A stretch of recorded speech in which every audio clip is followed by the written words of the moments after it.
자, 이번 시간에는 제가 뭐 부동산 전문가는 아닙니다. 저는 뭐 주식도 그렇다고 전문가는 아니에요. 그냥 제가 해본 방법에 의해 가지고 어떤 게 더 나을지에 대해서만 얘기를 드리는 겁니다. 자, 근데 오늘은 부동산 대해서 살짝만 얘기를 드릴게요. 자, 지금 금리가 한국은행 기준금리가 몇 프로입니까? 그렇지, 처음 들어본 얘기죠. 기준금리라는 자체를. 기준금리 몇 프로예요?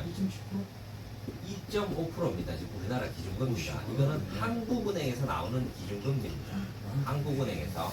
이게 얼마 전에 0.5% 올려가지고 이번에 2.5% 됐어요. 그래서 우리나라는 11월, 12월 둘 다 금리를 올리는데 이때 0.25나 0.5%를 올린다고 얘기됐어요. 그래서 올해 되면은 3%가 넘어간다는 얘기입니다. 기준금리가. 이건 왜 올리냐면은 미국 연준에서 기준금리라는 게 있지, 그죠? 미국 연준이 지금 얼마예요?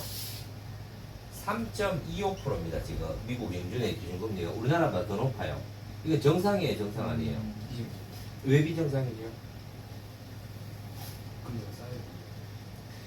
자, 은행으로 치면은 새마을금고, 그 다음에 저축은행 있지, 그죠? 그 다음에 신한은행, 그 다음에 대구은행, 그 다음에 우리은행 이런 게 있으면은 새마을금고 저축은행은 1금융권이에요, 2금융권이에요? 그렇죠, 2금융이죠. 신한 대구은행 우리는 1이에요, 2이에요? 그러면 어느 게 금리가 더 예금하면은 어느 게 금리가 더 많이 줘요? 2금. 그렇죠. 여기서 새마을금고나 저축은행에서 금리를 더 많이 줘요. 여기서 뭐 예금 금리가 2%다. 그럼 이거는 3% 주고 이렇게 되지, 그죠? 왜 그래요, 근데? 뭐지? 이거는 더 안전하고 1금융권은 저축은행하고 새마을금고가 이거보다 더 안전한 거 어느 게 안전해요? 이게 더 안전하죠. 그러니까 안전한 데 맡기면은 금리가 더 싸다는 얘기죠, 그죠? 그럼 우리나라가 안전해요, 미국이 안전해요? 미국이 더 안전한데 이렇게 되면 되겠어요, 안 되겠어요? 안 된다는 얘기예요. 그래서 미국하고 우리 미국 은행으로 치면은 미국이라는 게 신한 1금융권이고 우리나라는 저축은행이나 새마을금고처럼 2금융권이에요. 근데 금리가 역전됐다는 얘기예요. 그러면 사람들이 우리나라에 돈 맡겨놓겠어요? 미국에 돈 맡겨놓겠어요? 미국이 더 안전한데 금리도 더 많이 주면 미국에 맡겨놓겠죠. 그래서 지금 환율이 올라가는 거예요. 우리나라에 돈을 빼서 미국에 가져간다는 거예요. 지금 1,400원까지 올라갔잖아요, 그죠? 앞으로 더 올라갈 수도 있어요. 그 기준금리라는 게 중요합니다. 근데 미국도 11월, 12월에 연준에서 기준금리를 발표하는데 이때도 0.5나 0.75나 또 0.5나 이렇게 올린다는 거예요. 그래서 미국이 4.몇 %까지 올라간다는 얘기예요.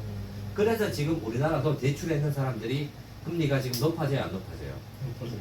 불과 한 6, 7개월 전까지만 해도 뭐 3% 이렇게 대출을 했지, 그죠? 근데 지금 대출금리 몇 %예요? 4.6%. 지금 신규로 하면 뭐 4%도 나오고 5%도 나오고 네. 신용대출은 지금 거의 7% 가까이 나옵니다. 그럼 앞으로 이거 더 올라가요, 내려가요?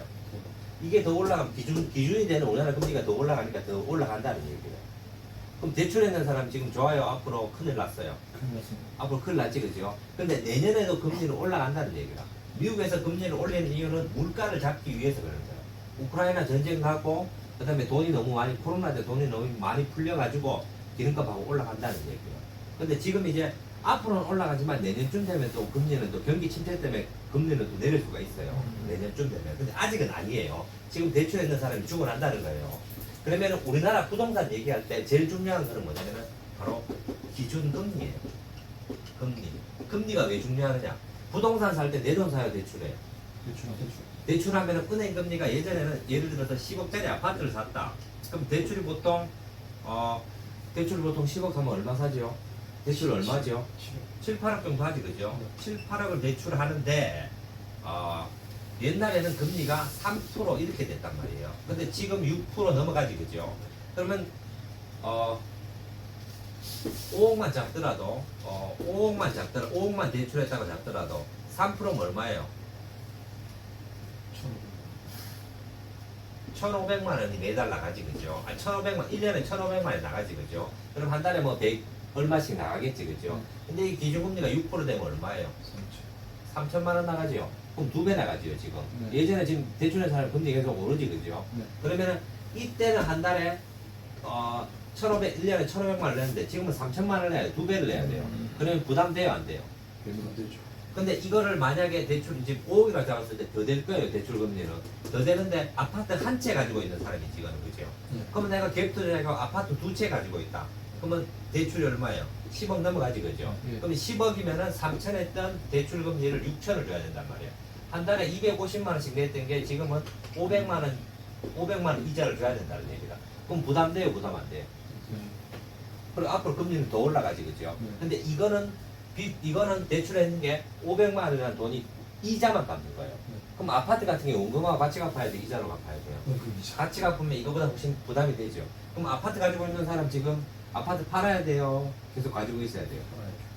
그럼 아파트 가격 떨어지겠어, 올라가겠어요? 그래서 떨어지는 거야. 그러면 지금 아파트 사면 되겠어, 안 되겠어요? 지금은 아니랍니다.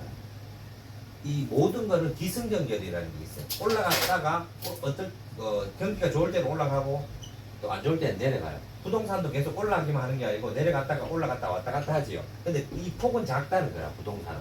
근데 지금은 아파트나 땅을 살 시기는 아니라는 거라. 대출했는 사람 부담이 커지고 앞으로도 8%뭐 이렇게 간다면 부담 더 커지겠죠. 그러면 상가나 땅 가지고 있는 사람도 부담되죠. 그러면 팔려고 내놓는다는 거야. 근데 살 사람이 있어요, 없어요? 그러니까 더 떨어진다는 거야. 그럼 부동산 사면 올해 사야 돼요? 내년에 금리가 안정되고 난 뒤에 사야 돼요? 금리가 안 올린다는 얘기가 있고 난 뒤에 아파트나 이런 걸 사야 된다는 거야. 만약에 집을 사더라도. 그래서 지금은 아파트를 살 시기, 이게 아파트나 땅을 살 시기가 아니라. 무슨 말인지 이해가 되죠? 금리가 내려갈 때, 그때 대해서 내가 하면 된다. 그리고 부동산이라는 거는 제가 전문가는 아닙니다만은 잠깐 얘기하면은 부동산 바닥이라는 건 언제냐면은 자, 부동산 가격이 아파트 가격이 계속 올라가요. 아파트 가격이 계속 올라가면 정부에서는 계속 올라가면 좋아요, 안 좋아요? 못 사잖아, 그죠? 그러니까 규제를 해요, 안 해요?